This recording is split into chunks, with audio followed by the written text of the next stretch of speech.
Magandang gabi po sa ating lahat, mga kapatid sa Panginoon. Ngayong gabi, tayo po ay magpapatuloy sa ating pong online devotion. Una po sa lahat, tayo po ay magpasalamat sa Diyos dahil iningatan po niya tayo ng buong araw at saka hindi po niya tayo pinapababayaan. Palagi po niya tayong binabantayan.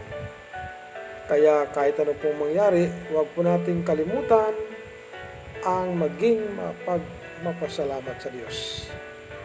Sa gabing ito, ang ating pong teksto ay makikita natin sa the book of Genesis, chapter 5 verse 22 hanggang 24. Ang ating pong pag-aralan sa gabing ito, Enoch, a man who walked with God. Si Enoch, isang taong naglingkod sa Diyos. Yan pong ating pag-aralan ngayong gabi, mga minamahal. Isang tao din na katulad po natin na naglingkod sa Panginoon. Basahin po natin ang ating pong teksto. Sabi po dito, and Enoch walked with God after he begot Methuselah 300 years and begot sons and daughters. And all the days of Enoch were 365 years. And Enoch walked with God, and he was not, for God took him. So, mga kapatid, tayo po ay manalangin. O Diyos na makapangyarihang Ama, maraming salamat po sa gabing ito. Patnubayan niyo po kami sa aming online devotion. Bigyan niyo po kami ng karunungan at kalaman.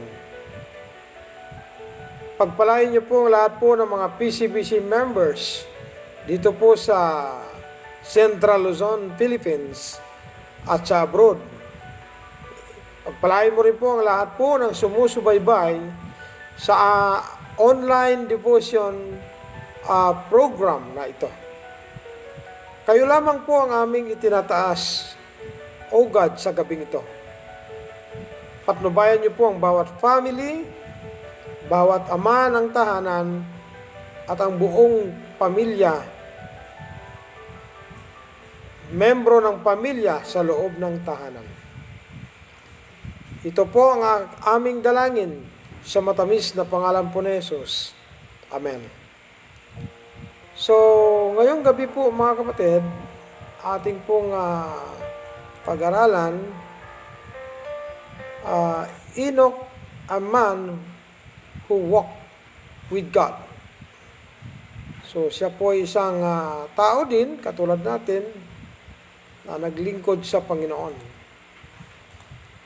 Ang kanyang ginawa ay pwede din po nating magagawa sa biyaya lamang po ng Panginoon. Kung sa atin lang po, hindi po natin kaya na maglingkod sa Panginoon. Pero sa tulong ng Diyos ay makakayanan natin at sa pamamagitan po ng Biblia. Si Enoch is the 7th generation from Adam. He was a son of Jared and the father of Methuselah, who is the oldest man in the world, because Methuselah's age before he dies is 969 years old. Almost 1,000 ang kanyang edad bago siya kinuha ng Diyos. According to Genesis chapter 5 verse 27, and all the days of Methuselah were 969 years, and he died. So, 969 po ang edad ni Methuselah na anak ni Enoch. Number 1, Enoch, a man who have faith in God. Siya po isang tao na mayroong pananampalataya po sa Diyos.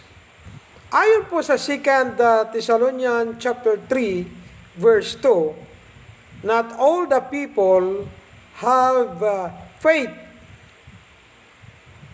Magkakaroon lamang po ng pananampalataya ang isang tao sa Diyos kapag maririnig po niya ang ebanghelyo ng salita ng Diyos. Ayon po sa Romans chapter 10, verse 17. Faith cometh by hearing, and hearing by the word of God.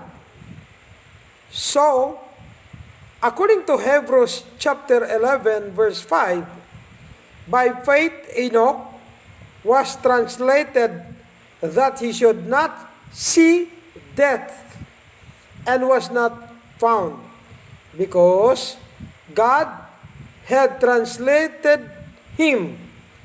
For before his translation, he had this testimony that he pleased God. So mga kapatid, dahil po sa pananampalataya, inilipat ng Diyos si Enoch mula sa lupa, papunta po sa langit. At hindi po siya nakaranas ng kamatayan. Siya po ang unang nilalang ng Diyos na hindi po nakaranas ng kamatayan. At siya po'y wala na dahil inilipat po siya ng Diyos. Bago po siya inilipat ng Diyos, ay mayroon po siyang patotoo na nilugod niya ang Diyos. Ibig sabihin, nalulugod po ang Diyos sa kanyang buhay. And according to Hebrews chapter 11 verse 6, but without faith, it is impossible to please Him. So ang dahilan kung bakit nilugod niya ang Diyos o nalugod ang Diyos sa buhay niya, dahil mayroon siyang pananampalataya. Without faith, it is impossible to please God. Kung wala kang pananampalataya, hindi mo kayang lugurin ng Diyos. Kaya mahalaga po ang pananampalataya. Yan po ang unang karakter na makikita po sa buhay ni Enoch. For he that cometh to God must believe that He is, and that He is a rewarder of them that diligently seek Him.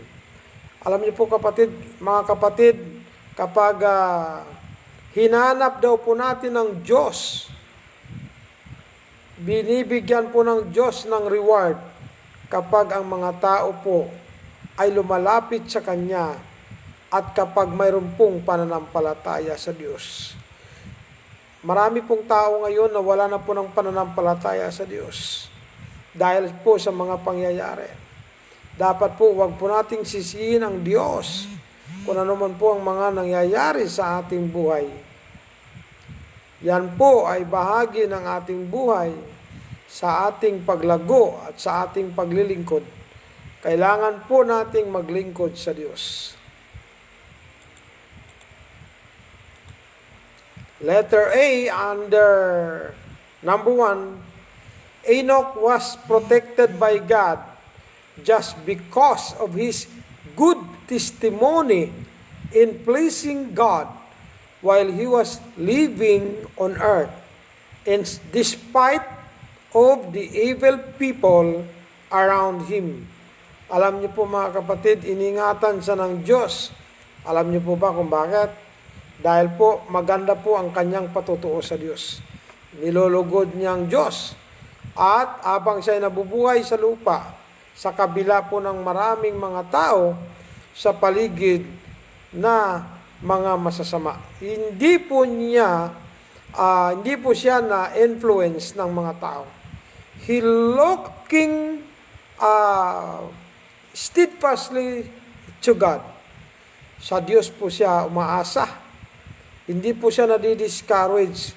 Kahit po maraming tao sa paligid ang masama, ngunit siya ay patuloy na naglilingkod na nakafocus sa Diyos.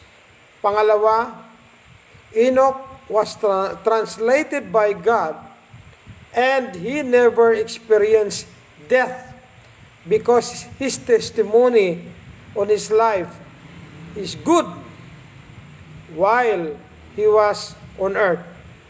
And according to the Bible, God was favored to him. Bakit po? Dahil po sa kanyang magandang patotoo. Alam niyo po mga kapatid, ang ating patotoo, napakahalaga. Ayon po sa Proverbs, the name is better than wealth, mga kapatid. Kaya mahalaga po ang ating patotoo na ingatan po natin. Napaka-importante po. Even though we are not perfect, but because of our good relationship with God, we can do it by the grace of Jesus Christ. By our own effort, we cannot please God. But the secret is pananampalataya, paniniwala sa Diyos. Dapat wag mawala sa atin yan.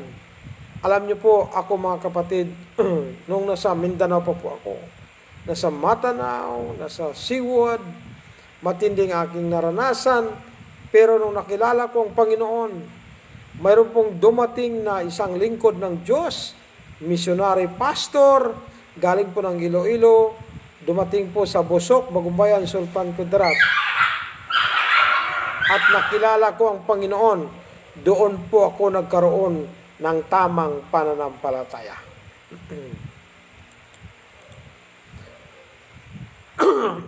Pangalawa na po, Enoch, a man who was responsible to his family. Ulitin ko po, si Enoch, isang tao na responsable sa kanyang family. According to Genesis chapter 5 verse 22, and Enoch walked with God after he begot Methuselah 300 years and begot sons and daughters. Alam niyo po nung una, si Enoch, wala din po siya sa Panginoon. Hindi din po siya naglilingkod. Tumino po siya nung ipinanganak po niya si Methuselah, 300 years. Imagine mo, 300 years. 299 years. Hindi po siya naglingkod sa Panginoon ng seryoso. Nung nagkaanak siya, and begot sons and daughters, nung ipinanganak po niya si Methuselah, doon po siya na naging seryoso. Alam niyo po kung bakit? Tayong mga ama, ang mga ama, tayo pong unang tinitingnan ng ating mga anak. Ang ating mga anak, araw-araw ay nagmamasid sa atin. Kung ang ating po bang ginagawa ay kalugod-lugod sa Diyos. Ang ating po bang inuutos sa ating mga anak ay ginagawa po ba natin? O baka po taliwas po sa ating ginagawa, yung ating pong pinapayo sa kanila. Pero si Enoch, responsabling ama sa kanyang mga anak. So, Genesis 5:23, and all the days of Enoch were 365 years. So, ang kanyang buong buhay lamang is 365 years. After 65 years, kinuha na po siya ng Diyos. So, inalagaan niya ang kanyang mga anak sa loob ng 65 years. Mga kapatid, habang may buhay pa tayo, dapat ang ating mga anak ay maturuan natin ng tama at madala natin sila sa Panginoon.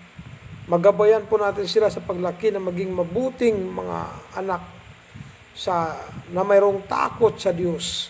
Napakahirap po kapag ang bata ay walang takot sa Diyos. Problema sa pamilya. Kaya dapat po, gayahin natin sundin natin o kaya gayahin si King Solomon. Sabi po niya sa Proverbs 22:6, train up a child in the way he should go, and when he is old, he will not depart from it. Yan po ang turo sa kanya ni Haring David. Kaya yan din po ang kanyang pinapangaral sa mga ama, sa pamilya.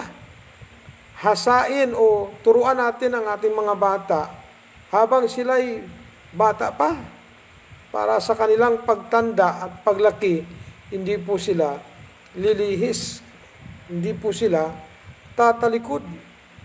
At ang kanilang paglingkod at paglakad ay tuwid, hindi po liko-liko. Kaya si Enoch talaga napakagandang tularan po, mga kapatid. Diyan po natin makikita diyan sa Genesis chapter 5 verse 23, no? And then Enoch was a godly father to his son Methuselah, and he walked with God after the birth of his son Methuselah. Talagang makadiyos ang ama. Alam niyo po, madalang na lang po natin makikita ngayon yung ama makadiyos. Karamihan po ng mga ama ngayon, walang pagmamalasakit sa kanilang mga anak. Ipinaubaya na lang nila sa kanilang asawa. Alam niyo po ba na si Enoch was a godly father to his son Methuselah. Kaya si Methuselah, humaba ang buhay niya kasi nagiging masunurin siya sa kay Enoch. Alam niyo po mga kapatid, mga minamahal, sa lahat po ng mga PCBC members, ang sabi po ng Ephesians 6:1, children, obey your parents in the Lord, for this is right. So ginawa ni Methuselah yan. So ibig sabihin, nagiging godly father si Enoch sa kay Methuselah. Kaya si Methuselah po ang pinakamahabang nabuhay sa mundo bago po siya namatay. 969 years old because of his father Enoch was a godly father to him. Kaya po mga kapatid, ang sikreto po para humaba ang ating buhay, kailangan maging masunurin tayo sa ating mga magulang. Ang ating mga magulang, kahit sila po'y tumanda na, huwag po natin silang ikakahiya. Dapat alagaan natin sila. Kasi po, ang sabi po sa Galatians 6:7, be not deceived, God is not mocked, for whatsoever a man soweth, he shall also reap. Mga kapatid, so, kung nais mong ang anak mo ay magiging mabuti at umaba ang buhay, kailangan po tayong mga magulang ay dapat magiging godly tayo, hindi lamang sa pananalita, dapat po sa ating galaw at sa ating pangaraw-araw na pamumuhay. Amen? Amen. Salamat po, Brother Minandro Cagni. Tama po, Pastor. Amen. Salamat po. Sister Myra Corneja, thank you for watching. Ideal Jean Hill, thank you for watching. Okay, so we are going to continue. Number 2, Enoch was a faithful person and serving of his God, together with his son Methuselah and his family.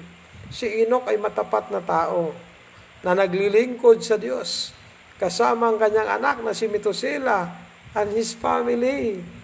Every time they went to serve the Lord, they are walking together, smiling, they were happy, and ang ganda ng kanilang samahan, mga kapatid. Kaya napakaganda po, kahit busy tayo, kailangan may time tayo sa ating mga anak. Alam niyo po, ako kahit pagod na pagod ako, pagdating ng mga anak ko, kinakanlong ko, niyayakap, nahalikan, kinakausap. Pag nagsasabi, Dad, gawan mo ako ng saranggula. Naku po, kahit pagod ako, hindi ako pwedeng magreklamo. Para pagdating ng panahon, maipagmalaki nila. Alam niyo po, ang daddy ko, kahit teacher, pastor pa, pero ginawan kami ng saranggula. Nakakatuwa. Amen? Naalala ko po yung tatay ko. Busy din sa pagpangawil, sa pag-araro, at saka napakaganda dahil kahit paano hindi niya kami kinakalimutan. Pag naglingkod kami sa Diyos, sabi niya, magsamba kayo mga anak. Mag-aral kayo ng mabuti dahil ako hindi nakapag-aral. Kami ni nanay niyo, hindi kami nakapag-aral. Sabi niya, mag-aral kayo ng mabuti. Ayun, by the grace of God, biyaya lamang ng Panginoon. Ako po'y pinanganak sa Busok, Bagumbayan, Sultan Kudarat. At ngayon po, nandito na po ko sa Central Luzon.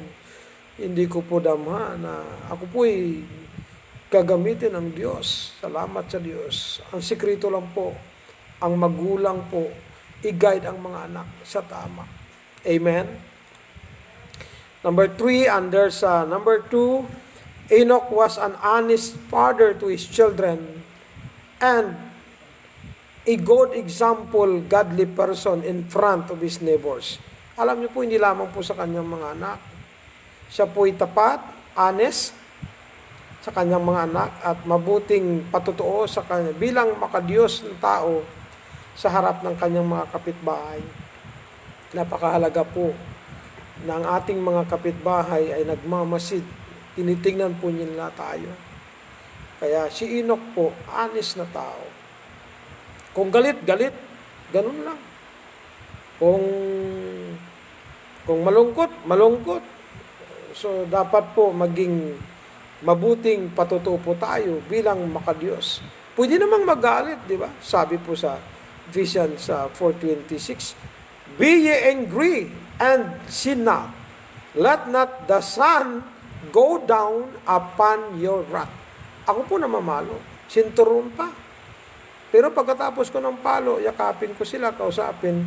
Alam niyo po, tinatanong ko, anak, bakit ko kayo pinalo? May kasalanan po. Ayun. Kaya pagkatapos, sabi ko, humingi ka ng sorry sa kay God. Tapos, humingi ka rin ng sorry sa akin. Tapos, yakapan kami. Iyak din ako. Siyempre, sabi sa Proverbs, huwag nating pigilan ang ating awa. Amen? So, we need to discipline them. Godly discipline. No? Iwasto, itama. Kaya, responsibly dapat tayo. So, pag humingi ng pera, tinatanong ko muna, saan nyo ba gagamitin yan? Di ba, binigyan kayo ni mami nyo kahapon? Pagkatapos ng samba, binibigyan po sila ni mami. So, sabi ko, bigyan mo yung mga anak natin. So, mga kapatid, dapat mahalin natin at maging responsable tayong mga ama sa ating mga anak.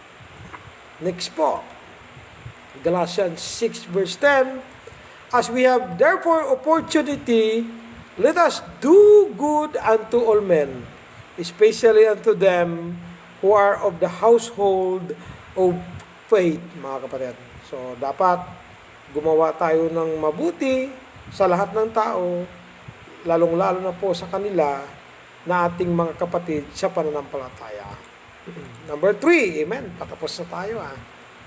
A man who have faithfulness in doing God's ministry. Alam niyo po mga kapatid, si Enoch, kahit siya po ay busy na tao, ngunit matapat po siyang gumagawa ng gawain ng Diyos. Alam niyo po, napakaganda, mayroon tayong ministry bilang mga ama, bilang mga anak ng Diyos. Kahit busy tayo, kahit may trabaho tayo, dapat mayroon po tayong tinatawag na ministry. Verse 14, chapter 1 of Jude, and Enoch also, the seventh from Edom, prophesied of this, saying, behold, the Lord cometh with 10,000 of his sons. So si Enoch po, mga kapatid, faithful na nanguhula, nangangaral. Ang sabi niya, narito ngayon ang Panginoon, darating kasama sa 10,000 mga santo. Yan po ay about second coming.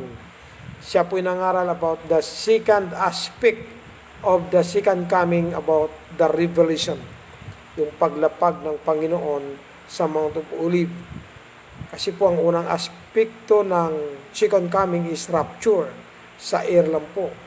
Pero dito po ay talagang nangaral po si Enoch na si Jesus Christ ay babalik kasama ang mga 10,000 mga santo. Kasama po tayong mga Kristiyano.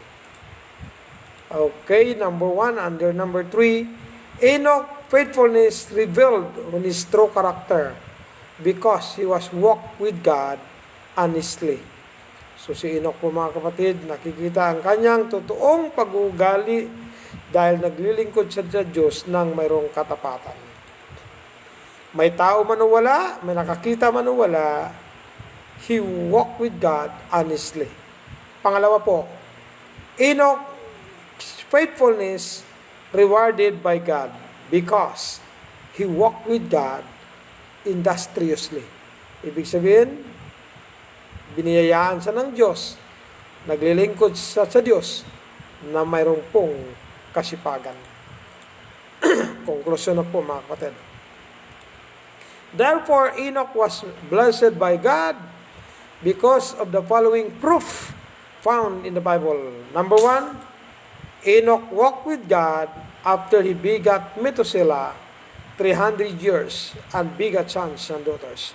Number 2, Hebrews 11:5, by faith Enoch was translated that he should not see death and was not found because God had translated him. For before his translation, he had this testimony that he pleases God. Number 3, Job chapter 1 verse 14, and Enoch also, the seventh from Adam, prophesied of this saying, behold, the Lord cometh with 10,000 of his saints.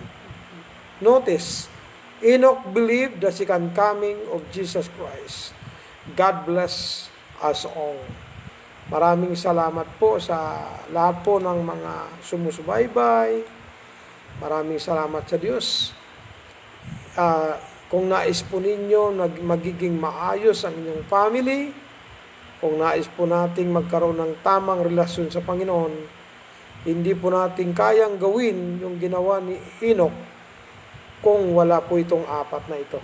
Number 1, dapat aminin natin na tayo po'y makasalanan. Romans 3:23, for all have sinned and come short of the glory of God. Number 2,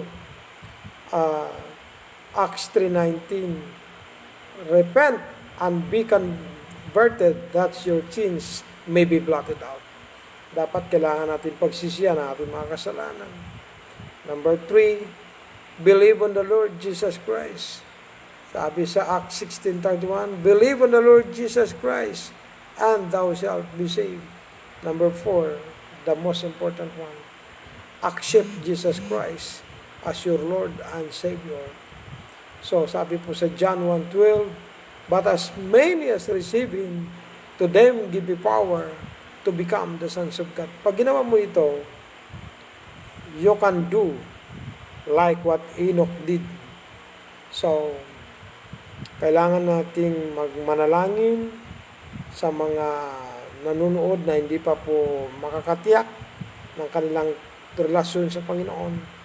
Kung nais mong maging mabuti po ang iyong family, you can have a good relationship with the Lord.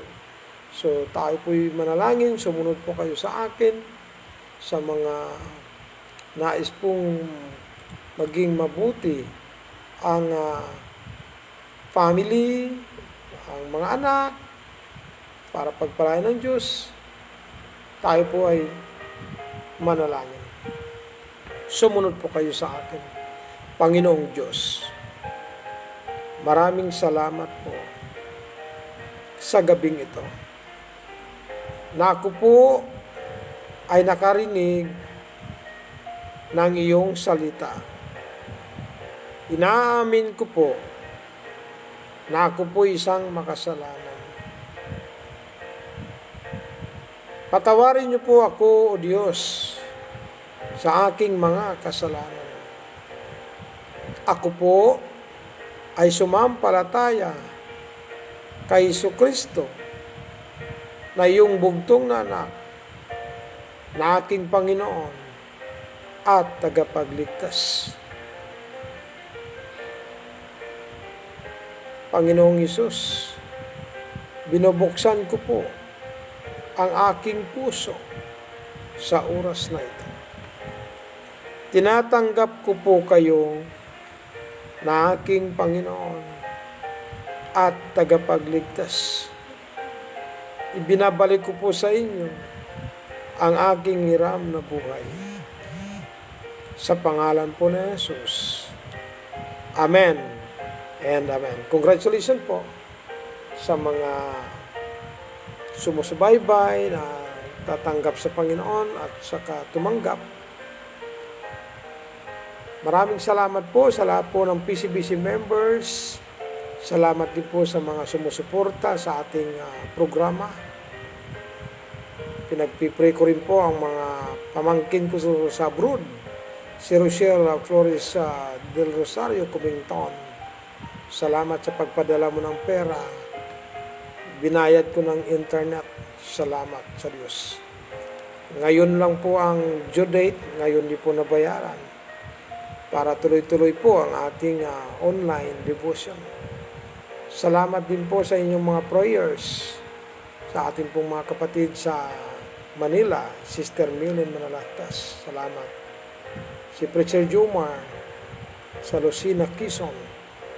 Si Japhet sa Singapore. Magpatuloy ka lang sa paglilingkod sa Panginoon. At magsuporta sa ministry. Pastor Romeo Flores de Dios sa Canada. Magpagamit lang sa Panginoon, magpatuloy. Palayo man po tayo, pero maglingkod lang kayo sa Panginoon at magsuporta sa ministry. Sa mga kapatid ko sa Busok, Bagumbayan, Sultan Kudarat, at sa mga kamag-anak ko sa Mindanao, patuloy lang tayo maglingkod sa Panginoon. Kapwa ko pastor sa Luzon, Visayas at Mindanao, magpatuloy lang po tayo magpagamit sa Panginoon. We need to use our gadget for the glory of God. Brother Menandro Cagni, thank you for watching. Pag-pray nyo lang po ako, bigyan ako ng Diyos ng wisdom, lakas, na pagpalain ng Panginoon ang ating ministry, maraming maligtas. Makakilala po sa Panginoon. Condrado Isidro, thank you for watching. Alisa Nicole Viterbo, thank you for watching. May God bless you all. Sa lahat po ng mga kaibigan ko, maraming salamat. Si Ma'am Lima Kabigting Pascual, salamat din po sa patuloy mong pagsusubaybay. Co-teacher yan ni Mrs. ko. So, we are praying for you. Sa lahat po ng mga kapatiran, kung mayroon po kayong mga prayer request, isulat nyo lang po sa comment. And pag naka-off na po, ay ating pong ipag-pray. And of course, ida-download po natin ito sa YouTube. Sana suportahan ninyo ang ating YouTube channel. Paki-subscribe naman po. Kasi po pag nagkaroon po ito ng karagdagang income, isusuporta po natin sa mga missionaries. At saka tayo po'y manalangin. Panginoong Diyos, maraming salamat po sa mga nanonood. Salamat din po sa lahat ng mga members. Salamat po sa lahat ng mga kapatiran. Mayroong puso sa ministry. Pagpalain niyo po ang bawat sumusuporta, bawat sumusubaybay, bawat ama, bawat family, bawat Kristiyano around the world. Bigyan niyo po kami ng mahimbing na pagtulog, bantayan niyo po kami sa isa't isa. Tulungan niyo po ang mga ama na maging makadiyos, responsable, matapat, at nalulugod po kayo sa aming buhay. Patawad po kung minsan kami po'y may mga pagkukulang. Sa pamagitan ng biyaya ni Jesucristo ay magagampanan po namin. Binabalik po namin sa inyo, O God, ang kapurihan at ang pasasalamat. Ito po ang aming dalangin Sa matamis na pangalan po ni Jesus. Amen. Sa muli, ako po si Pastor Nilo Flores, bumabati ng magandang gabi po sa ating lahat. Good night po. God bless po. Bye-bye po.